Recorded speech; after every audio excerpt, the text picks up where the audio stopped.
Thank you. So first of all, I would like to thank the organizers for this very nice workshop. I want to apologize for this title. That's quite a mouthful. Next time I'll try and come with a shorter one. And yeah, so let me start. And as you all probably are very well aware of, there are several heavy ion experiments located in the US and Europe, and they take different kind of data for different collision systems. For example, you have lead-lead collisions or xenon-xenon collisions, but also gold and nowadays other nuclei. And all of these are very well described by fluid dynamics. For example, here you can see the two lead-lead collision systems at different energies together with xenon-xenon at yet another energy. And this is now by one fluid model, but you can find similar pictures for all other kind of like fluid models, codes, and so on. And one of the features, or one of the kind of features that all of these models share, is that the larger uncertainties on the theoretical side in the description comes from how to initialize the fluid fields in the initial state, because this is like highly non-equilibrium dynamics. So our understanding there is not as large as in the bulk dynamics afterwards. And for doing this, there are many models on the market. For example, there's the very well-known Trento, IP plasma, color glass condensate, and then you do a bunch of things with this. You can substitute this or enhance this by using free streaming, adding a compost or whatever you like. And all of these models share, again, a common feature that they require additional parameters. For example, in Trento, you have this normalization, you have the famous Trento P, and other things. For example, you have the hydrodynamization time in other models, or this momentum scale. And these parameters are usually either it's impossible or very hard to determine these from first principles, like, for example, the Trento P. And therefore, what people have been doing in the past is they use fits or Bayesian analysis to constrain these or find the values of these. And one example is shown here on the left-hand side, where you see, so these are plots for the different initial profiles for as a result for different analyses. And so here downwards is the time, and you can see that initially it was found that in this case, the Trento P, the TA times TB to the power 2/3 is the preferred scaling. And then at some point we went to like bigger nuclei, bigger blobs, and the square root TA times TB was preferred. And then nowadays it's we're back to like a smaller W, so smaller nucleon size, and we're back to the TA times TB to the power 2/3. So you can see that there, with time, there has been some change, and there's some kind of ambiguity how to extract these parameters. And this served as one of the motivations for the project I am going to talk to you about today, together with the fact that fluid dynamics has been shown by holographic models, effective kinetic theory, and so on, that this actually is also valid outside of the equilibrium, so outside of where it initially was thought to be valid. And with this, we asked the question if fluid dynamics can describe the soft part of the QCD aspect of the heavy ion collision. So if we can come up with an all fluid dynamical description of the soft part of a heavy ion collision. And this has the nice benefit that this only would require inputs from quantum field theory, namely an equation of state and transport coefficients. And you don't need, for example, this Trento P or something like that. And in fact, this idea with this all fluid description is not new. Already Weizsäcker in 1938 had this idea to describe the nuclei as drops of liquid nuclear matter. And then later on, Landau in 1953 already tried to describe the collision, but in terms of ideal fluid dynamics. And later on, people amongst Stöcker, Katscher, Huvinen, and Karpenko worked on or are still working on these multi-fluid models, where you have usually three fluids that interact with each other. And the difference from this to what we will try to do in this, or what I will try to show you in this talk, is that these fluid models usually use ideal fluids, and three of them, and we will try and use one non-ideal fluid and try to do this with viscous hydrodynamics. Oops. And so to begin with, we obviously need to set up our nuclei as fluids or as drops of like liquid nuclear matter.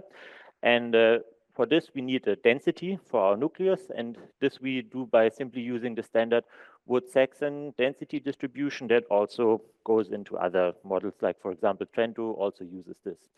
And then, since these nuclei fly through the beam pipe before the collision, they sit at T equals 0 and the critical chemical potential of the first order liquid gas phase transition of a QCD phase diagram, where this critical chemical potential is around these 930 MeV roughly.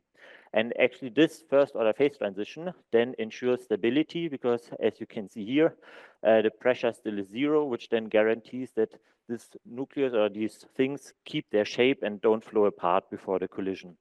And then with this, we have the energy density, since we're at T equals 0, is simply given by this critical chemical potential times the number density. And then initially, we just consider this one nucleus at rest, where the fluid velocity is trivially given by this. And then we can set up a standard like fluid description by constructing an energy momentum tensor and a number density current by simply combining these things in this way.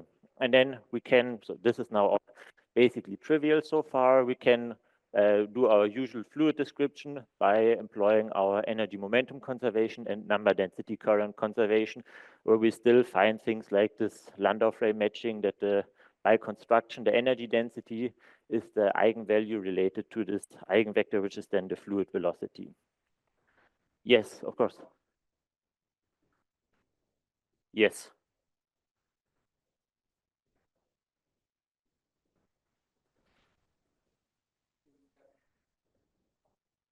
So for the rest of the talk, we will basically consider the average density, so the like a kind of background field that we have planned. So there are one of the next steps we want to do is basically add fluctuations of this on to include these event by event fluctuations. And so exactly, so right now we have one thing that's described by fluid dynamics, but for a collision we need at least two. And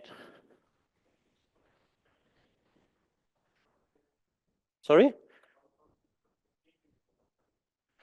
This I will show you later as well, but this is essentially the nucleon meson model for like cold nuclear matter, so also known as Waleczka model sometimes.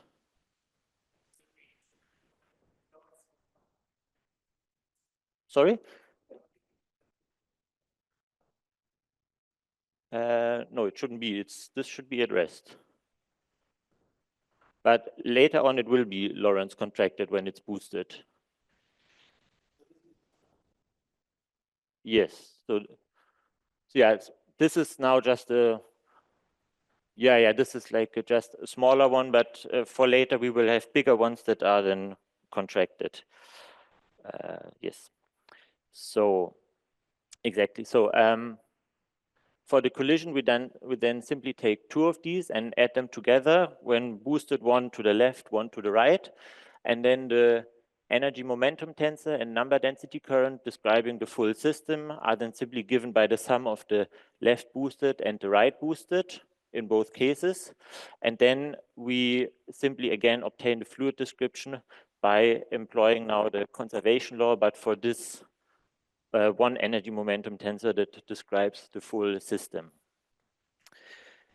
And now, oops, okay, now we have to be a bit concerned about the stability of our nucleons, because when you go back, you see that we now, wait, why? Now it's changing. We see that here we have gradients in our density, which then also will lead to gradients in the temperature, the chemical potential, and then also in the fluid velocity field, because the fluid velocity in one half of the plane has to be positive and in the other half has to be negative. Therefore, there's also a gradient. And usually these gradients then lead to dispersion. However, initially our nuclei are at this first order phase transition, so T and mu are constant, and the velocity, the sign change of the velocity is here in this region around z equals 0, where initially there's no matter. So the number density and the energy density are zero, which means that these gradients don't have any physical meaning and therefore don't induce any diffusion or dispersion. And this picture then starts to break down when the two nuclei start to overlap, but by then the fluid dynamics kicks in and takes over, basically. And why is this not? Okay, now it's working. And so before we go to this fluid dynamics, we want to examine something we called interactionless limit, which we do to just get a feeling for what would or what could happen before we set up, especially the numerics and so on, because as all of you know, this, viscous fluid dynamic numerics is quite tricky. So initially we say, okay, we have these two approaching nuclei, and we say there are no interactions. So the nuclei pass through each other and just fly away from each other. So this is the no interaction part. And what we do then is use this Landau matching procedure. So we then extract all the fluid fields, so a single energy density, a single fluid velocity field for the full collision system as function of time, and then see how these change for this interactionless dynamics. And for this, we assume that the composite system is in the standard form where the number density current is just the number density times the fluid velocity plus some diffusion current, and the energy momentum tensor is also in this standard form. But we only have, for example, here we only have one fluid velocity for the whole system. And then, I mean, this is this Landau matching again, which, yeah, again, we find the energy density as eigenvalue to the time-like eigenvector of the energy momentum tensor. Then the pressure is given by its trace, and the shear stress is then this projection. And then you can solve this equation to obtain the number density and the diffusion current. And then this matching is carried out for this boosted system different times. So the center of the nucleus sit at their initial position and then just move with this constant velocity. And with this, we obtain the following results for the number density here on the left and the pressure on the right, where you can see that number density, so this is now in units of the nuclear saturation density. So initially it sits at 1. Then you can see that during the overlap, so during the orange, this increases, and here I want to highlight that the orange and the green are rescaled by a factor of 1 over gamma, with gamma being roughly the 3000. So this is actually like in the second or third floor, this peak, if it's not rescaled. And we find similar to this like this big increase in density, we also find a big increase in the pressure. So initially, you see the blue line doesn't exist here because it's initially completely zero. But then during the initial overlap and during full overlap, we get a massive increase in this out of equilibrium pressure, where now these things are rescaled by 1 over gamma squared and 1 over gamma to the 4. And this big increase in the number density is can be simply attributed to the fact that essentially you now have two non-interacting things that sit on the same position. So you have and they are boosted heavily. So this is why you find here this 2 gamma times n. And when we now apply our equation of, we can also look at other fields. So we can also look at the viscous corrections where we find similar things, that the shear stress and the diffusion current become quite large during this overlap.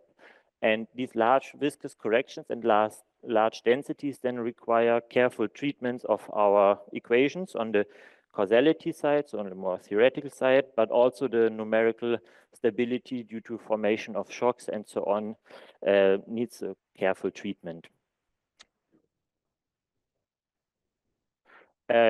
U is basically a step function that just during overlap it's 0 and then it just flips. So that's just. So at t equals 0, it's completely 0, and then this flips. So it's like this step function, and then it's just flipped at t larger than 0. And if we now apply our equation of state, where we'll show you more about the construction later on, can already get a feeling for the trajectory of the system through the phase diagram.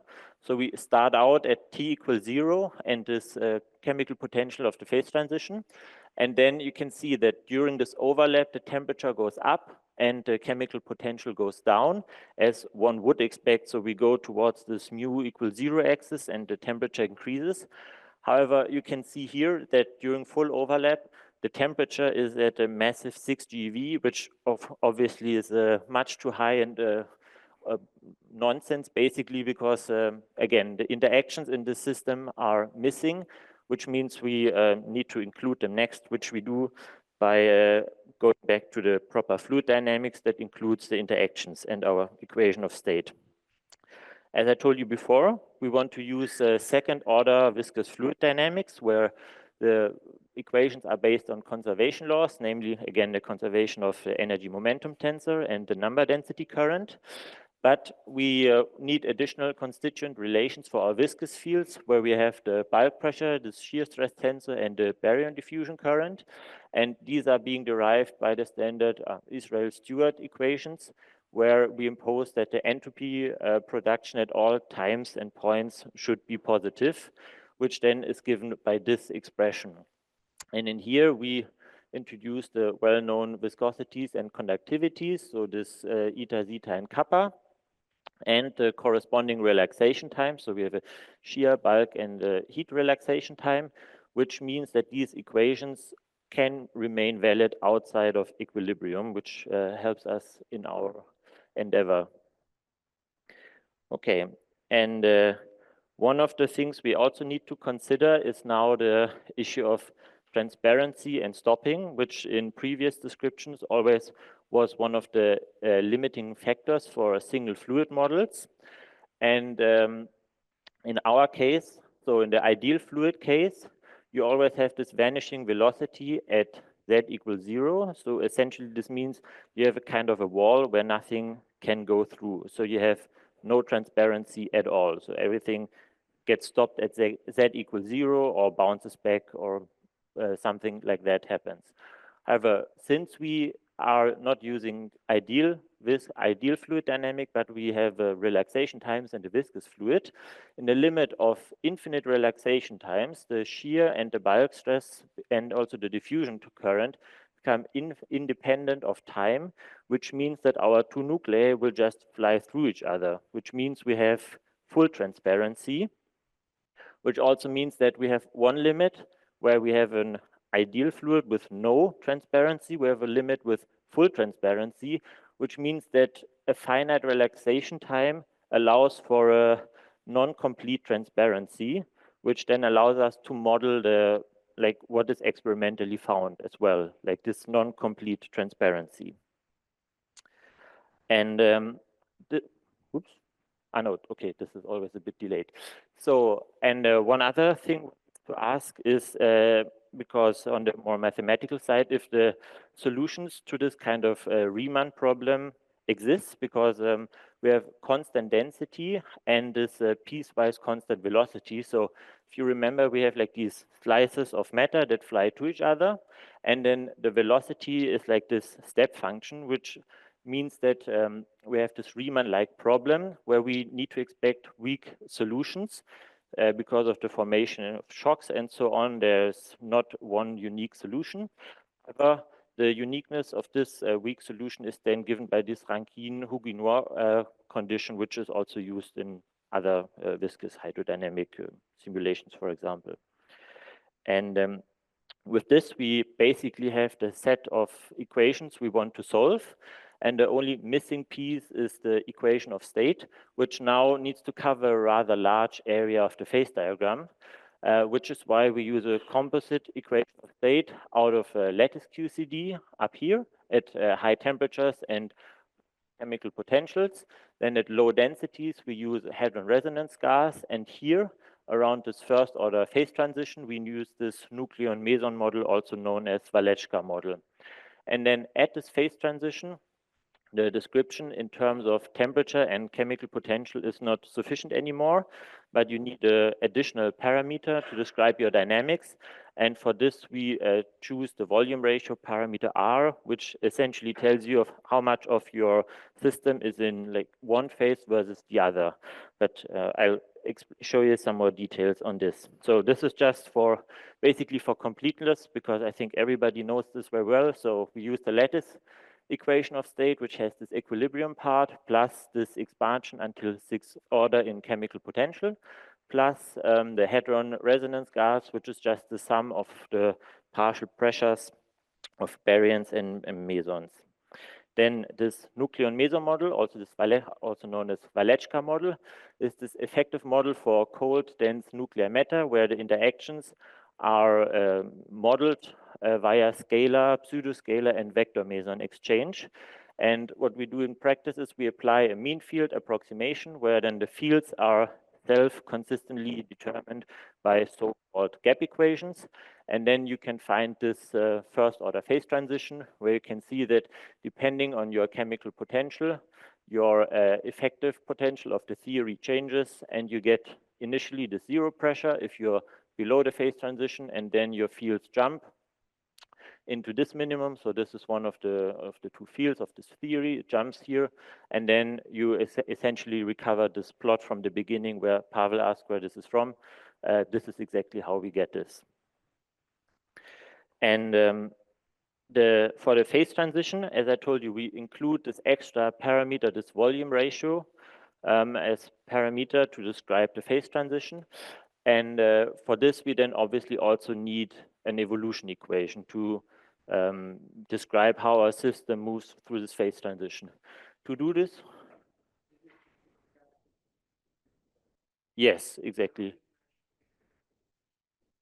This is on the next slide. Essentially, we just have a transfer function that combines them. Yeah, without the phase transition. So the phase transition is only in this model, and then we match, like away from it, we match this to hadron resonance gas and the lattice QCD. So to describe the dynamics of the phase transition, so essentially how this R evolves in time, we define this Massieu potential, which then in the phase coexistence is simply given by this superposition of the two phases. So this is then the liquid phase and this is the gaseous phase. And the dynamics are then constrained to this phase transition hypersurface in the phase diagram, as long as the system is in the mixed phase. And then with this, one can obtain this evolution equation for the volume ratio parameter, where essentially you have your usual conservation equation is this, with the F equals 0. And then you have basically this part here encodes this restriction to this phase transition hypersurface. So this is the normal vector of the phase transition hypersurface. And then this is called thermal Fisher metric, which is the metric on this hypersurface essentially. And then during this phase transition, you not only have this additional evolution equation for the order parameter, but you also get a modification to your usual conservation equation. So the gamma n here are the vector of conserved charges, so the energy density and number density, which then during the phase transition gets this modification part. So usually it's only this part and this, but during the phase transition, it's modified by the existence of this second term. And then to come back to the question of the combination. So we just combine them, the pressures, in this way with like this 1/2, 1 minus F and 1/2, 1 plus F, and then have these transition curves along which we combine the equation of states.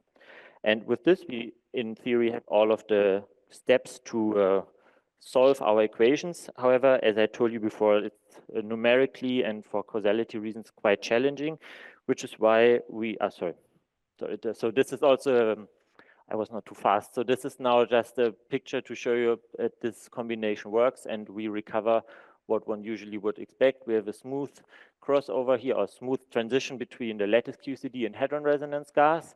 And this composite equation of state also, so this is the pressure as function of chemical potential, also includes this kink here. So we have the first order phase transition at low temperatures.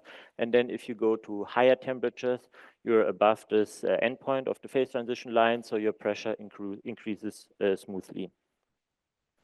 Yeah, so sorry. Now with this we could solve our system of equations, the full 3 plus 1 dimensional, but as I've showed you before, this will lead to very large densities, formation and shocks, causality issues probably. So we decided to first take a step back and look at a simplified system, which captures one of the central aspects of a heavy ion collision, namely the high compression and expansion of the nuclear matter during like the initial moments of the collision. And we do this by modeling the compression and expansion by filling a universe homogeneously with nuclear matter. And then we simply rescale the spatial dimensions with the same scale factor A. So our metric is just the time, and then all spatial dimensions have the same factor A of t squared. So essentially, this is like a Hubble universe that's filled with nuclear matter, and then this we compress and expand to model this initial collision. And this now has the advantage that the system of previously ODEs is now a system. Sorry? Okay, sometimes the micro cuts out. And our fluid fields reduce to only the scalar quantities, namely the time, the temperature as function of time, the chemical potential also just function of time, and the bulk pressure, which also only depends on time. And now we need to model this compression and expansion somehow, which we do by taking this number density I showed you before, together with the conservation law for the number density in this Hubble model, basically, where the Hubble rate then appears. And essentially what this means is we plug in the number density from here and solve for the Hubble rate, which yields this Hubble rate. So we have an externally forced compression and expansion, which corresponds to the two nuclei simply being dragged through each other. And with this, we now finally have all of the ingredients, so we can look at some results. So this is just if you're interested in the bulk viscosity, but we take the usual parameterization. And yeah, now we have some results finally. So first we can take a look at the phase trajectory through the phase diagram.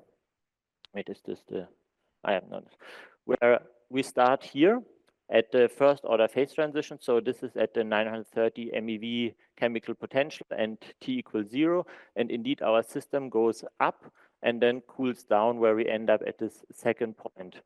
And we can also look at how our system goes through the phase transition, where we find that if we initialize our system at different kinds of mixture between this liquid and this gaseous phase, so this corresponds to these different values of R, that essentially the dynamics is independent of this initial value of R and also in general, because this compression, the initial compression is so fast that the system goes through the phase transition immediately and then moves away from it due to the heating.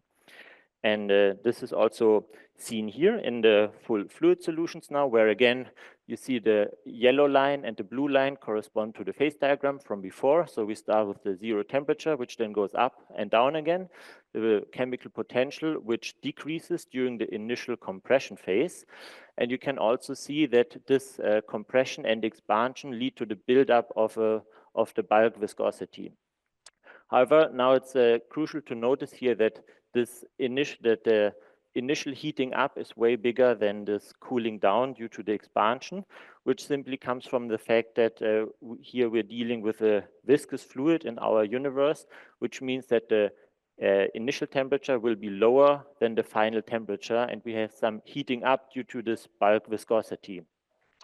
And we can also check where this entropy that basically is encoded in this difference here is being produced, where we can see now that, so the blue again is this Hubble rate and the orange is the entropy production. You can see that the two follow each other closely. So the entropy production follows the Hubble rate closely during the expansion phase.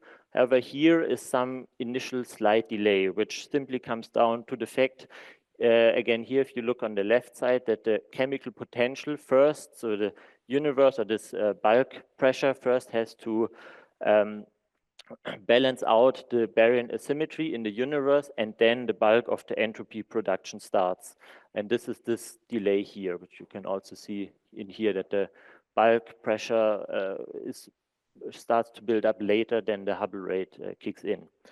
And we can now also not just look at the fields and when the entropy is being produced, but we can also play a bit with the model or the parameters of our model and look at the total produced entropy as function of the collision energy essentially and of the viscosity. And we plot these in both cases for different bulk relaxation times. And as one would expect, we produce more entropy for higher gamma, so higher collision energy, and for a more viscous fluid. And interestingly, we find in both cases, if you now look here for the different bulk relaxation times, that the amount of produced entropy becomes at some point, so these together, the smaller the relaxation time becomes. And this dynamics is then at some point basically independent of the bulk relaxation time if this relaxation time is small enough.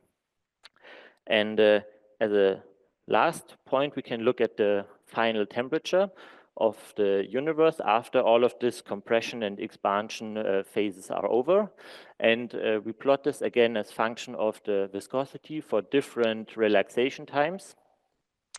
And you can see again that the final temperature, as one would expect, scales with the viscosity and the inverse relaxation time, where here this phenomenon of independence of the relaxation time is even more enhanced than in the previous plots. And the curve, or this form, the form of this temperature curve here is a square root-like curve, which means that we can realize any final temperature with a certain set of viscosity and relaxation time, namely also the one that's, for example, found initially in the fireball that's used in standard hydrodynamic simulations. And with this, I come to my conclusions and my outlook. So I showed you that we established a set of equations and an equation of state to take the first steps towards the description of the soft part of a heavy ion collision. We studied the entropy production during the compression and expansion phase in this model universe. And we showed that this bulk viscosity and relaxation time can be chosen such that its final temperature is matched or similar to temperatures found in the initial moments of the fireball, which we believe then can be used to gain insights about the dependence of viscosities and relaxation times on the chemical potential, or can also be used to constrain quantum field theoretical calculations by plugging them into this model and then seeing what temperature comes out at the end. And in the future, we want to go to a more realistic 1+1 dimensional setup, which then includes again shear viscosity and baryon diffusion, which are also very important in the entropy creation for a real heavy ion calculation, for a real heavy ion collision. We also want to use, so if anybody of you has results for bulk viscosities, for example, at high chemical potentials, we can use them and apply them to this model. And as already, we also want to include fluctuations and correlations to have these important event-by-event dynamics in our model. And with this, I thank you for your attention, and I'm looking forward to your questions. And yeah. Okay, thank you.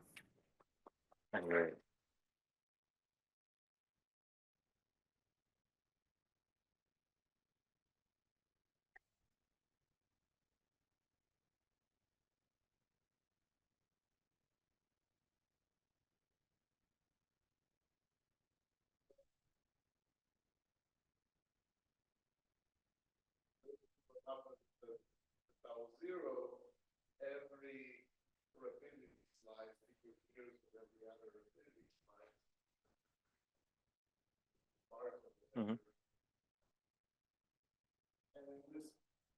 If we take this picture seriously, what happens is that suddenly from zero to the maximum entropy at a certain time. Mm-hmm.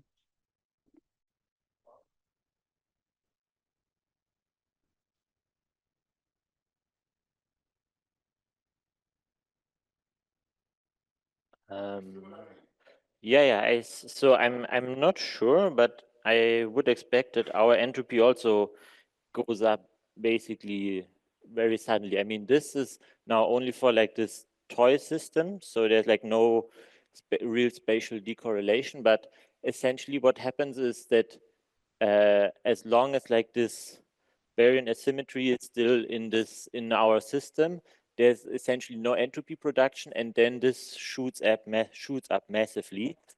So that's similar, but well, so you can, for this, you can disregard everything that's here, because what we do here is, this is a forced contraction and expansion.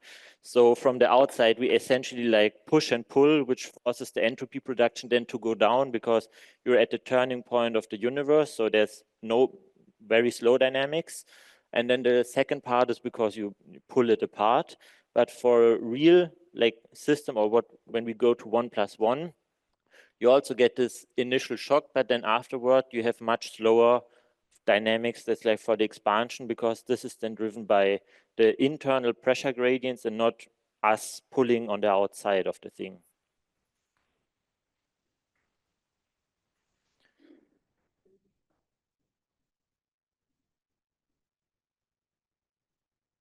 Mm-hmm.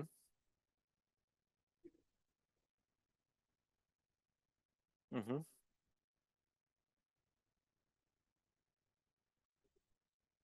Mm-hmm. Um, I mean, this is like, so there is the very real possibility that this is not working, but I mean, then we do it, and if we end up at like wherever in the phase diagram, or these like fields become insanely huge, then this is a clear sign that this isn't working. And otherwise, I mean, we can also try and change the like hydrodynamics that we use. For example, go to a, I mean, this is, you can also then use to dis, distinguish different theory models. You can do this with Eisler-Stewart. You can do this in the density frame, or you can try and like add these um, this like maximum entropy approach in this, and then see if they differ greatly in this approach, and then basically take this as kind of a limit tester for the different theories. But I agree that this is a very real possibility. If we go to a certain collision energy, all of this breaks, and the theory is, we found the limit essentially of the theory.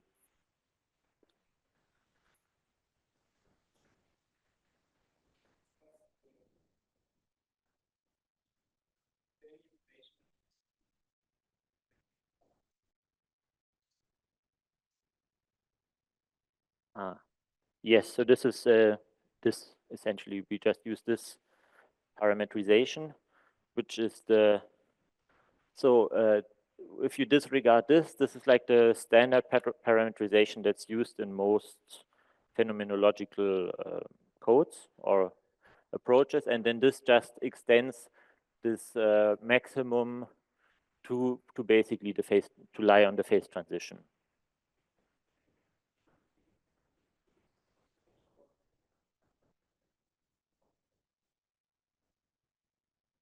Sorry, what do you mean, increase or decrease?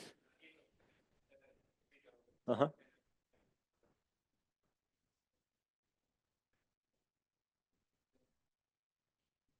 Yes, I mean, like the maximum of the, this eta over s, zeta over s is like this blue. So if you're like here, and then I don't know, like you heat up, you will have a larger one, and then if you go to like super high temperature, it will decrease again.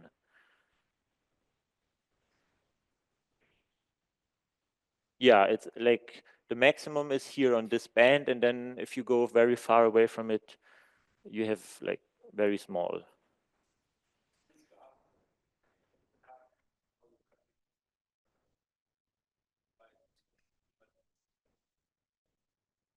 Mm, okay, yeah.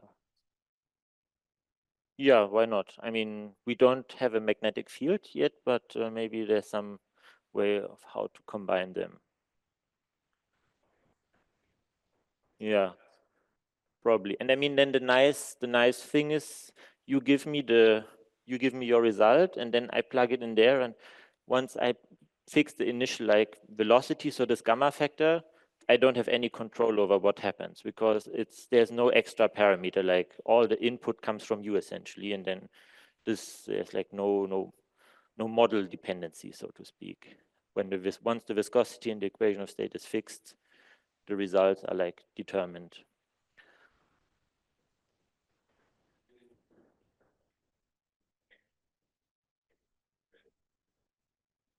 Mm-hmm.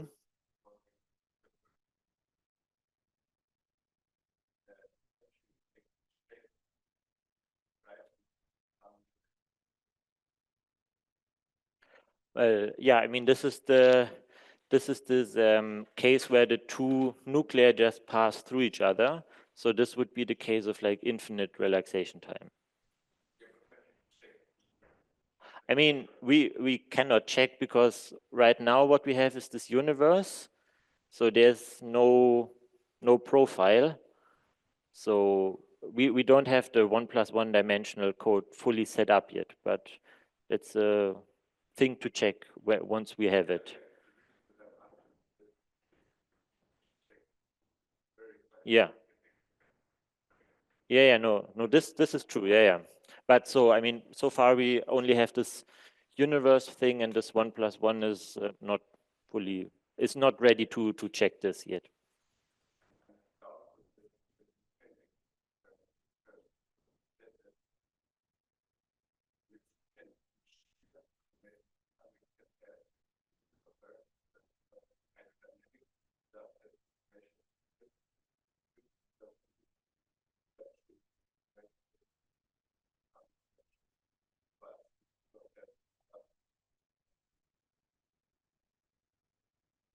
I mean, this we have to see. Um,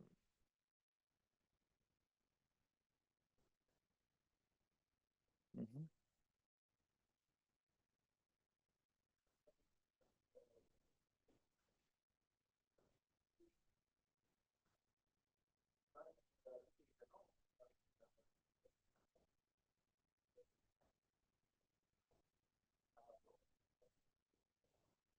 Mm.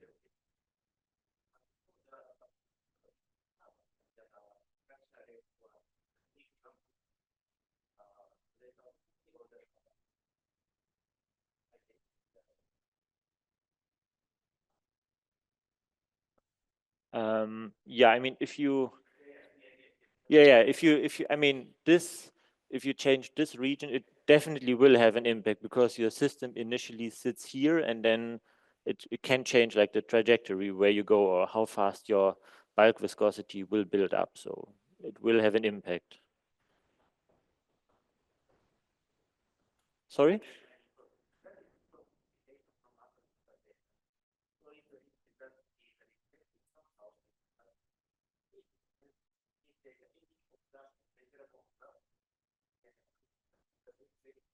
Hmm. So I think so for a heavy ion collision, is like probably the signal will not be super strong. For like if you change this, you have to change it, I guess, dramatically to have and like a big impact on your final state observables, because essentially this is the part where your system still is like super fast, and so your system goes away from here super quickly. So there's much bigger change in the final state observables if you change your bulk viscosity at like this edge compared to this edge. But maybe in the future with like super precision, we can even go here.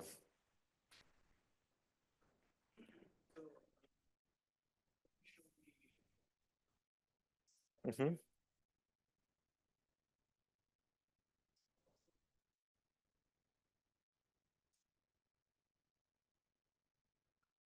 In here. So, I mean, these equations include the second order coefficients, but right now we only have the bulk. So most of them are not, well, yeah, I mean, we only have a non-zero bulk viscosity or bulk pressure. So even if we set them to non-zero, that doesn't matter. But for the future, we will have them and can see how sensitive the system is to them, or our results are if we change them. But so in this description, they're definitely there. It's not that we all set to 0. They're like in here, in the dots.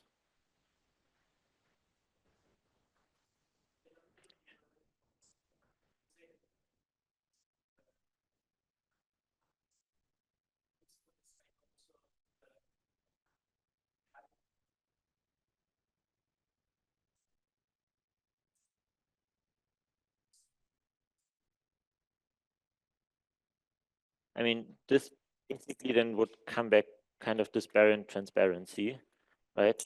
You have the two remnants like going out, like what that you have like the two peaks, and then they need to move out. So this we think that it's possible, but this we have to see.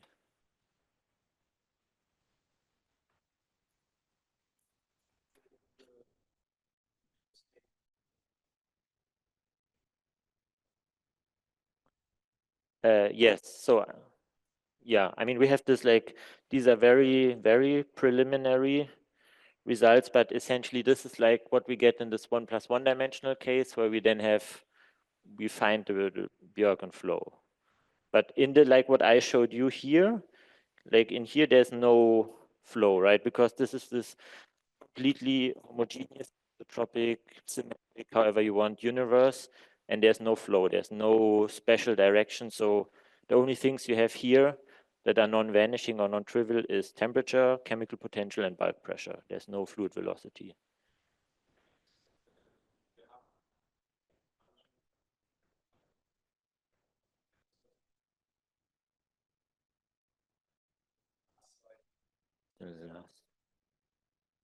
This one, this. Sorry, what was the question there?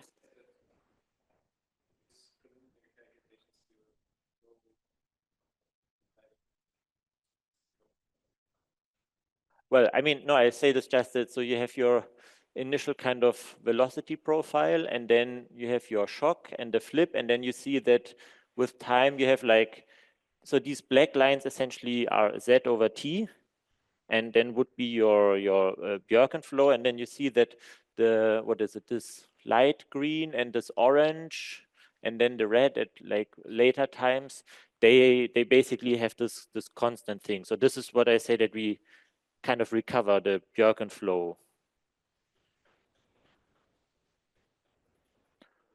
No, but I think so. This is with, I don't recall the value, but I think this was with like some fixed bulk viscosity, and maybe like the slope changes, but I cannot tell you by how much.